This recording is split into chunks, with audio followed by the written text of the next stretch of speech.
Hello दोस्तों, स्वागत है आपके अपने यूट्यूब चैनल बीक स्टडी कॉर्नर में। आइए दोस्तों स्टार्ट करते हैं बिहार डिलेड एंट्रेंस एग्जाम 2025 का डेली जीके का। दोस्तों आज हम लोग प्रैक्टिस सेट 40 नंबर का देखने वाले हैं, तो स्टार्ट करते हैं बिना किसी देरी के। आइए सबसे पहला सवाल देखिए, दिया गया हिटलर किसका प्रवर्तक था? बताइएगा, नाजीवाद, फासीवाद, उग्रवाद या इनमें से कोई नहीं।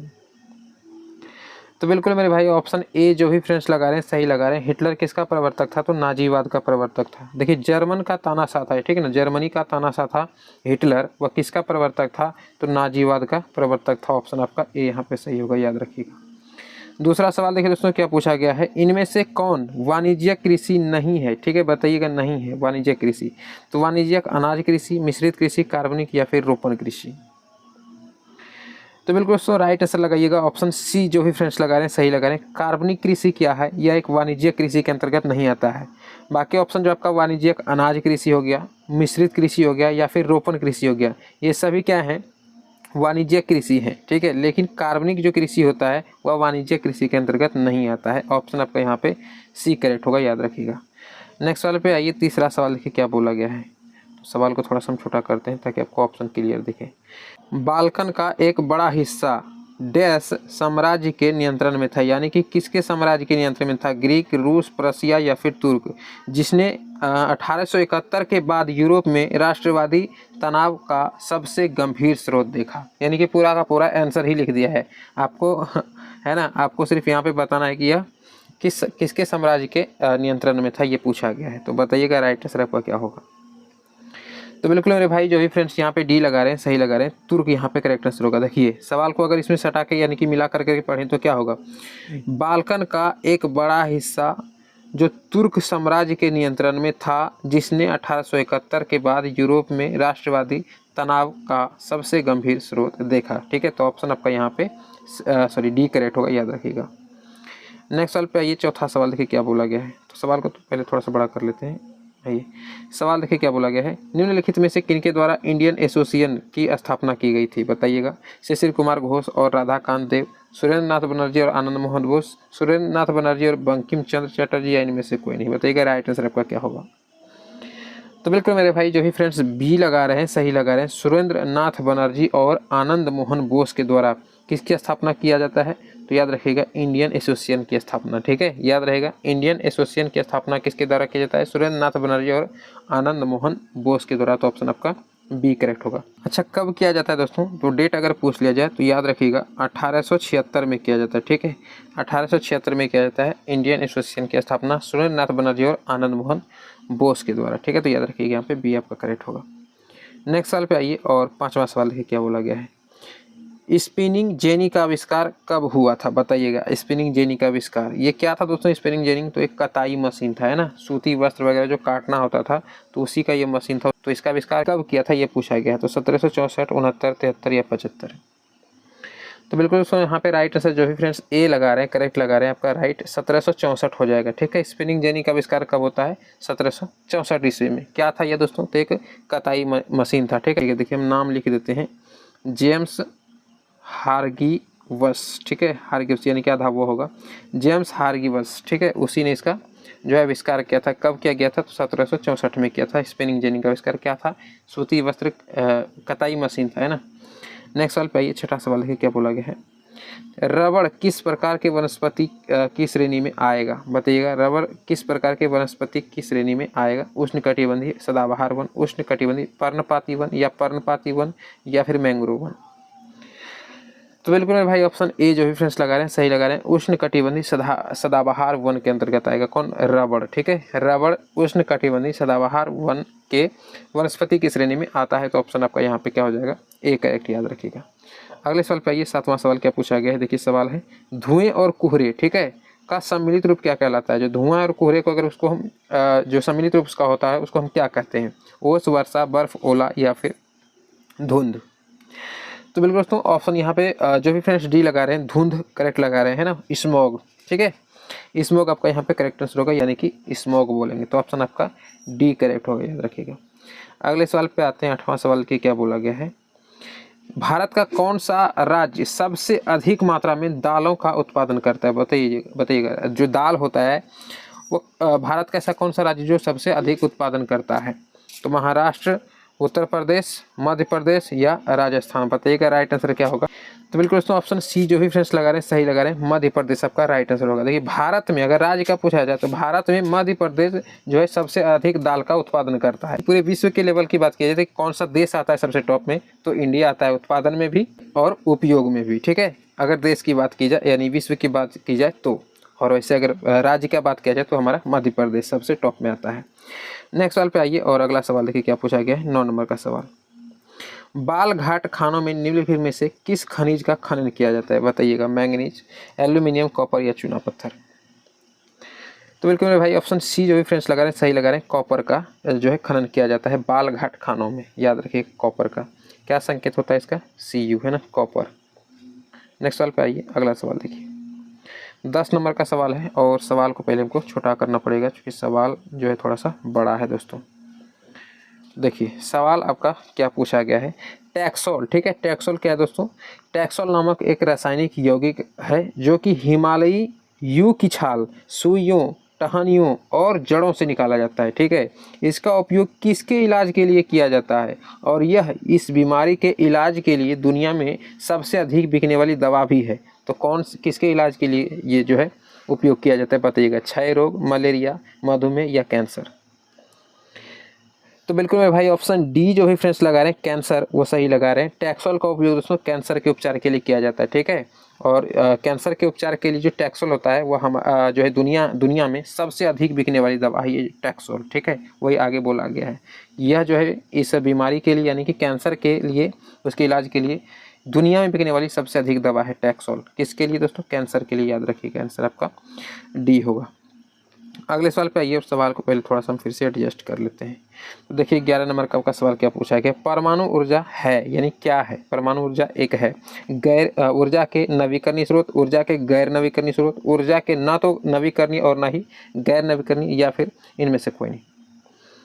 तो बिल्कुल मेरे भाई ऑप्शन बी जो भी फ्रेंड्स लगा रहे हैं, ऊर्जा के गैर नवीकरणीय स्रोत है। क्यों दोस्तों, तो देखिए जो परमाणु ऊर्जा है दोस्तों, इसका उपयोग यानी कि उत्पादन करने में, इसको बनाने में यूरेनियम का इस्तेमाल किया जाता है ना, यूरेनियम का इस्तेमाल किया जाता है। और ये जो यूरेनियम है दोस्तों हमारे पृथ्वी में सीमित मात्रा में है, यानी एक टाइम बाद ये खत्म हो जाएगा। तो जिसका उत्पादन हम दोबारा नहीं कर सकते हैं तो वो किसके अंतर्गत आ जाएगा, ऊर्जा के गैर नवीकरणीय स्रोत के अंतर्गत। क्योंकि परमाणु ऊर्जा का निर्माण किससे हो रहा है, यूरेनियम से हो रहा है, और यूरेनियम को हम दोबारा बना तो नहीं सकते हैं एक बार अगर पृथ्वी से समाप्त हो जाए, उसका सीमित मात्रा है पृथ्वी में।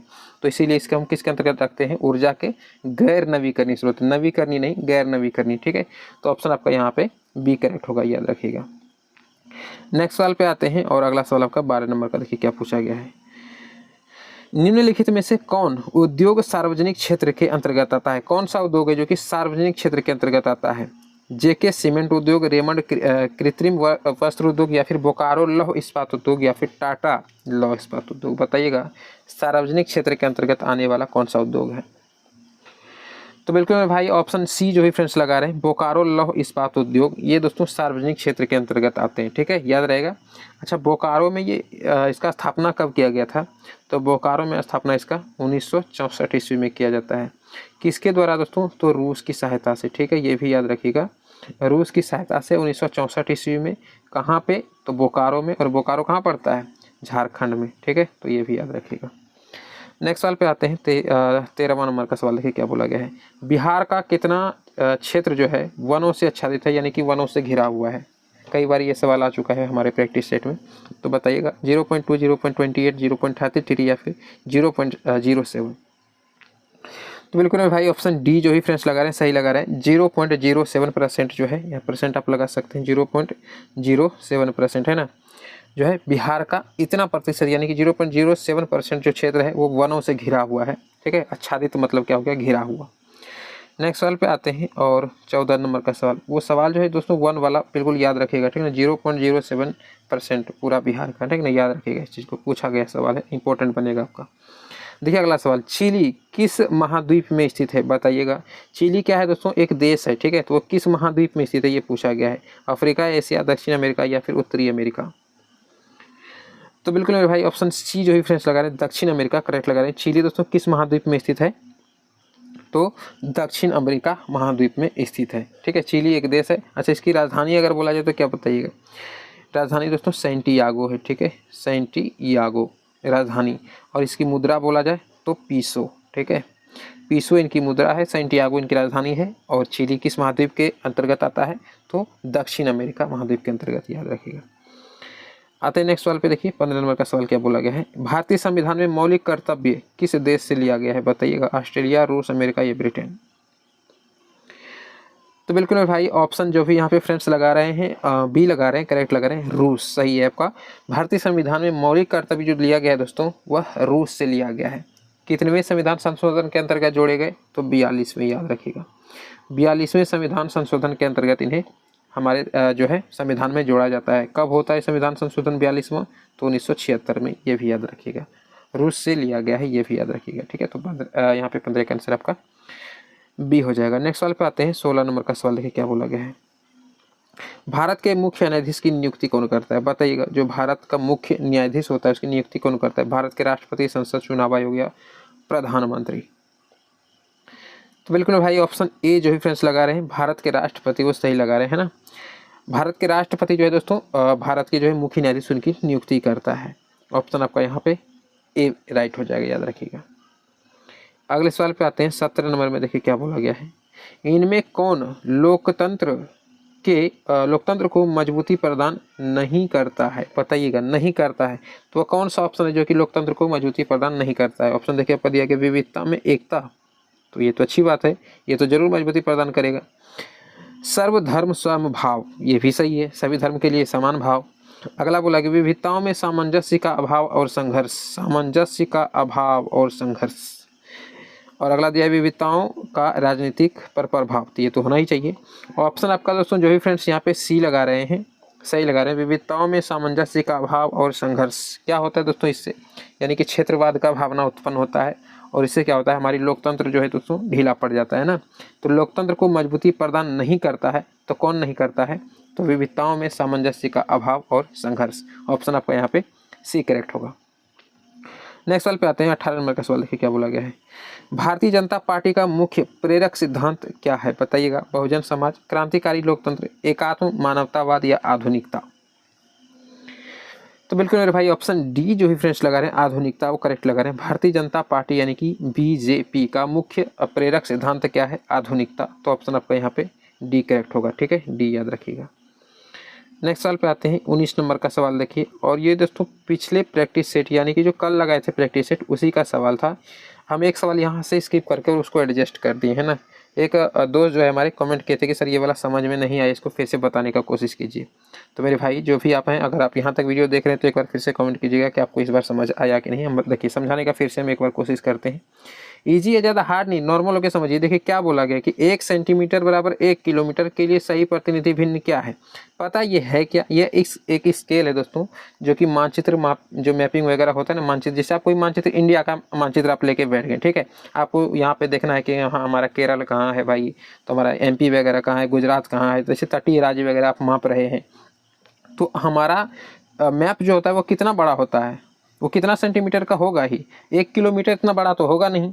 तो इसीलिए जो मैप वगैरह है उसको पढ़ने के लिए 1 सेंटीमीटर बराबर दिया गया है कि भाई मैप में अगर हम 1 सेंटीमीटर मापेंगे तो रियल में वह पृथ्वी पर अगर हम मापने जाएंगे तो उसको हम 1 किलोमीटर समझेंगे, ठीक है। मतलब समझ में आ रहा है।